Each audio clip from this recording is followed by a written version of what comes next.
Thanks for the warm welcome. Hey everyone, thanks for attending the webinar today.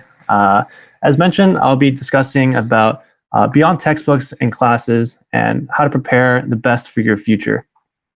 And so, of course, you can ask me at the end any questions for navigating from high school to college and also transitioning to a full-time job.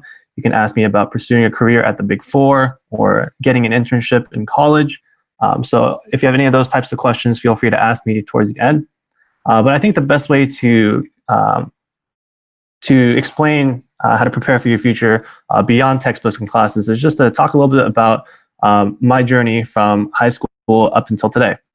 So I'm just going to quickly go through the different steps and what I've experienced throughout my short career path so far. So I went to high school in Fremont, California, John F. Kennedy High School. I wasn't the brightest of high school students. I had good grades in a few classes here and there, but I definitely could have achieved a lot more in high school. And so when it came around rolling towards college application time, I knew that my college application wasn't as strong as a few of my other classmates. And so I sent all my college applications. We got all our acceptances and rejections back, and it came time for me to decide where to go to school. And this is a pretty tough time. You have a lot of decisions to make at 18 years or 17 years of age. You have a lot of decisions to make. Do you want to go to school far away? Do you want to go to school close to home? And this was something that I personally struggled a lot with. I had two main choices. I could go to Cal State Long Beach in Southern California, or I could stay in the Bay Area and go to school at San Jose State University.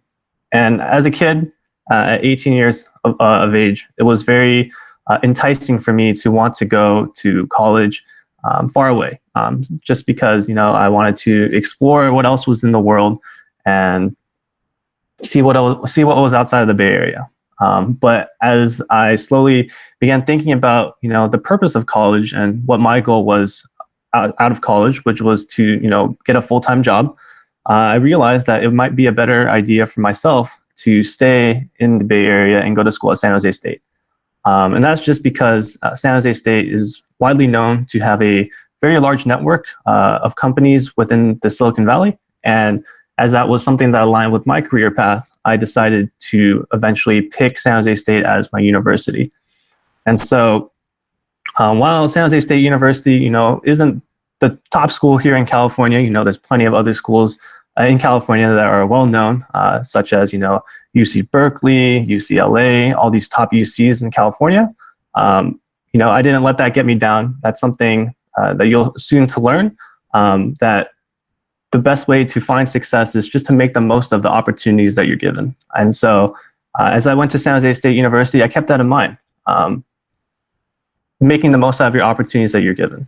And so one thing that I did while I was at San Jose State University was get involved. And so that's a huge role in college. Everyone can go to, a lot of people can go to university, these top schools, and you can go through your classes, you can take your exams, you can get your 4.0 throughout college, and that will look great on your resume as you're applying for jobs. But as an added bonus, if you get involved on campus, if you make connections with people while you're at school, that will also boost your resume and how you present yourself to employers. And so as I was going through college, I was thinking to myself, well, since I'm here at San Jose State University, I might as well make the most out of my opportunity while I'm here for the next 4 years. And so I got myself involved in school. I joined a few business clubs. I joined a financial management association and also a MIS association, which was my college major at San Jose State University, Management Information Systems. And so I joined a few of these organizations. I was able to get involved there. I took on a few officer positions within each of these organizations. I was able to get involved with some of the more older folks in the organizations and build connections with them. And those would later prove to be very useful as I began searching for internships and full-time opportunities in my junior and senior year. Another aspect that I got involved in at school was with the resident advisor position. So for those of you not too familiar with how college works, usually in your first year, you're required to live on campus, and you have resident advisors living on the floors with you in your dorms. And the purpose of these resident advisors is just to, watch over you, make sure that you're being safe while you're living in the dorms, handle any conflicts that come up as you're living your first year on campus. And so I took on that position. I applied for it my freshman year, towards the end of my freshman year, and I was put on the wait list at first, but after a few interviews and after the summer went by, I was contacted and they said, I'd be a good fit for the team. And so I joined the team of resident advisors at San Jose State University. And I did that for the next 3 years, for my sophomore through senior year. And throughout there, I also made a bunch of connections as well, both with my fellow co-RAs, with my supervisors, and I was able to form good relationships with them. And this, again, is all ties back to making the most out of the opportunities that you're given. I could have easily, gone into the role, did what I needed to do, but I also stepped outside of my comfort zone a little.